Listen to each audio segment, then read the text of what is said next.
কিছু বিএনপি সন্ত্রাসীর দ্বারা আক্রান্ত হয়েছিল আমাদের জাতীয় নাগরিক পার্টির আহ্বায়ক আরিফুল ইসলাম এবং কুলিয়ারচর উপজেলার ছাত্র শিবিরের সভাপতি হৃদয় ভাই।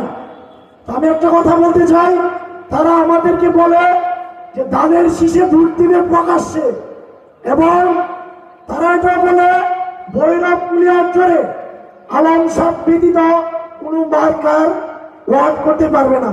তো আমি বলি, আমরা হচ্ছে আজাদি, আমরা কারো গোলামের জিঞ্জিরায় আবদ্ধ নয়।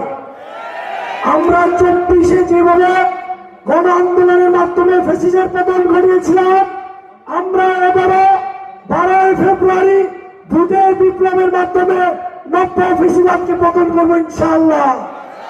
মনে রাখবেন, ভৈরববাসী প্রতি আমার একটা উদার্ত আহ্বান, আপনারা যদি ঐক্য থাকেন, আপনারা যদি ভোট দেন, তাহলে আগামীর সংসদ সদস্য আতাউল্লাহ আমিন ইনশাআল্লাহ। তবে মনে রাখবেন, এরা যা করতেছে আওয়ামী লীগরা ছাড়াই গেছে। আমরা আবারও বলি, এদেশে আজাদির লড়াই করতে করতে আমাদের শহীদ উসমান ভাই শহীদ হয়েছেন, এরকম হাজার হাজার হাতি শহীদ হবে, কিন্তু নব্য ফেসিবাদকে এই বাংলাদেশ আবার মাথা উঁচু করে দাঁড়াতে দেওয়া হবে ইনশাআল্লাহ। আমি দু একটা স্লোগান দিব, আমার বক্তব্য শেষ করবো ইনশাআল্লাহ।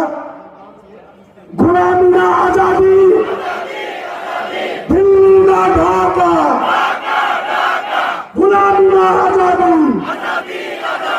আপনি